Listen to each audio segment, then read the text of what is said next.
We're making the easiest strawberry jam sweetened with maple syrup without any granulated sugar. We're also skipping the pectin and only using all natural ingredients. Hello, my name is Nicole Bonilla, and if you love healthier recipes to our favorite foods, then you are in the right place. To make this really easy strawberry jam, all you're going to need is a saucepan, and you'll want to bring it over a medium heat.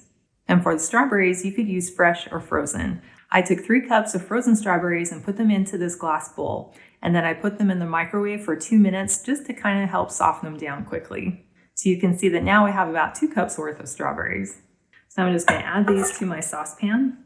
Now, as the strawberries are just starting to melt down, I have a lot of liquid in the bottom of my saucepan. So I'm just going to very quickly pour out about a tablespoon into a small bowl, maybe 2 tablespoons. And for some natural sweetness, I'm going to add 1/4 cup of maple syrup. You can also use honey, and you can absolutely adjust this to your preferred sweetness level. Next, I'm going to add a teaspoon of some lemon juice and 2 teaspoons of vanilla extract.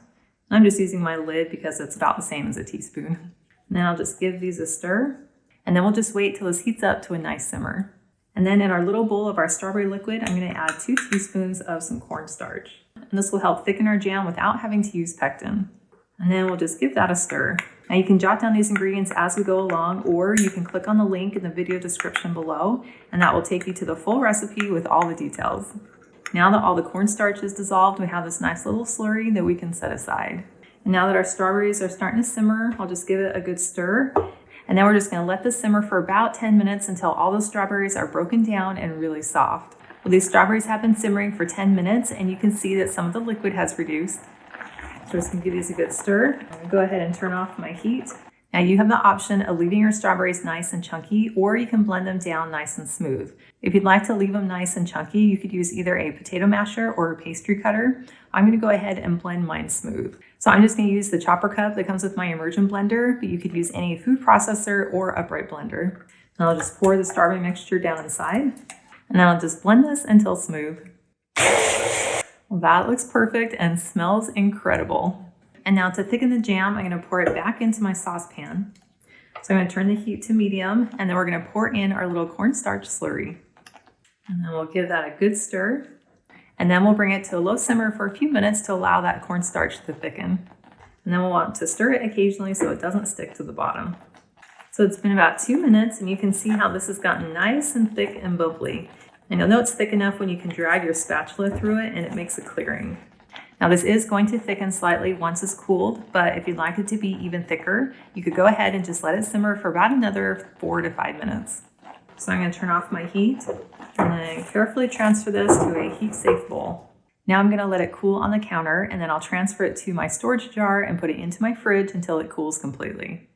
Now if you could use more healthy inspiration on a regular basis, I invite you to join my email list.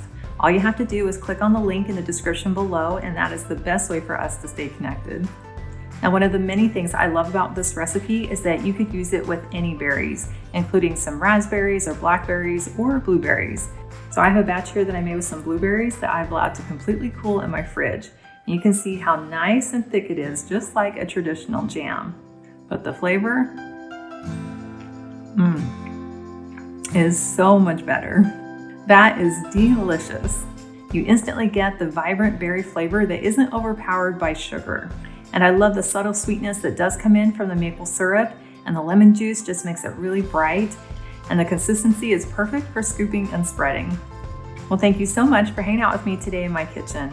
And I've included a link to the full recipe, and it's in the video description below, which takes you to my website, gentletummy.com. And I also invite you to like and subscribe to my channel if you haven't already. And I cannot wait to have you hang out with me again in my kitchen.